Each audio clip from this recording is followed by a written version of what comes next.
အဲ့တော့ C major scale ဘယ်လိုတီးမလဲ C major scale တီးတဲ့အခါမှာလက်သွားတဲ့ပုံစံเนาะ C major scale တွေမဟုတ်ပါဘူးဘယ် scale ပဲဖြစ်ဖြစ်ကျွန်တော်တို့ fingering movement သို့မဟုတ် fingering sequence ကိုကျွန်တော်တို့တေချာလေးမှတ်သားဖို့လိုပါတယ်အဲ့တော့ C major scale ကိုညာဘက်လက်နဲ့တီးမယ်ဆိုလို့ရှိရင်လက်ကလေးတီးသွားမယ်ပြီးလို့ရှိရင်လက်မလေးက F ကိုလက်ကလေးအောက်ကနေရှိုးဝင်ပြီးတော့မှတီးမယ်ပြီးရင်ဆက်သွားမယ်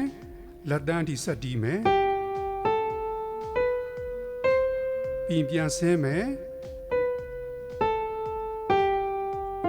လက်မရောက်ပြီဆိုလို့ရှိရင်လက်ကလေးကလက်မအပေါ်ကနေကြော်ပြီးတော့ E note ကိုတီးမယ်ပြန်ပြမယ်လက်မအနေစတီးမယ်1 2 3ပြီးလို့ရှိရင်လက်မလေးကလက်ကလေးအောက်ကရှိုးဝင်ပြီးတော့မှ F ကိုတီးမယ်လက်တန်းထိတီးမယ်ပြန်ဆင်းမယ်လက်မပြီးလို့ရှိရင်လက်ကလေးလေးကအပေါ်ကနေကြောဝင်ပြီးတော့မှ E ကိုတီးမယ်အဲ့တော့တီးမယ်ဆိုလို့ရှိရင်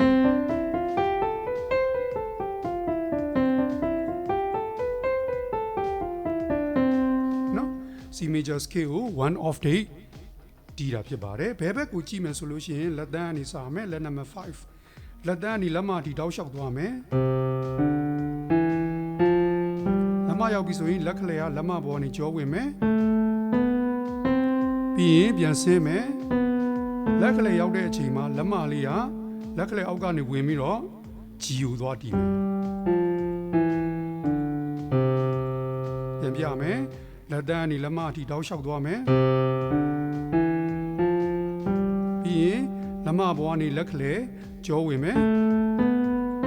ပြီးရင်ပြန်ဆင်းမယ်လက်မလေးကဂျီနုတ်ကိုသွားတီးမယ်လက်ကလေးအောက်ကနေရှိုးဝင်ပြီးတော့နော်အစပိုင်းမှာနည်းနည်းလေးလက်မတွေရှိုးဝင်တာလက်ကလေးကြော်တာလေးနည်းနည်းလေးခတ်မယ်နည်းနည်းလေးကျွန်တော်တို့ကအထူးတလဲမှတ်သားဖို့လိုတယ်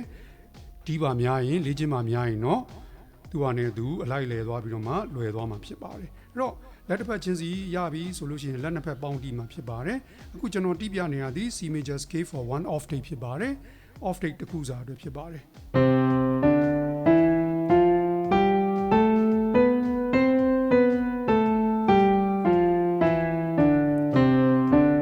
ဖြည်းဖြည်းမှန်မှန်နဲ့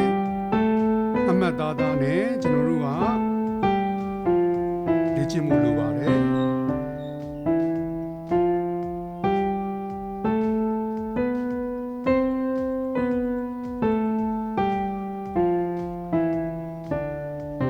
ဖြစ်နိုင်ရင် metronome သုံးပြီးတော့မှတန်ဖိုးကိုအနည်းဆုံးမှာထားပြီးတော့လေ့ကျင့်မှုလိုပါလိမ့်မယ်ခင်ဗျာကျေးဇူးတင်ပါတယ်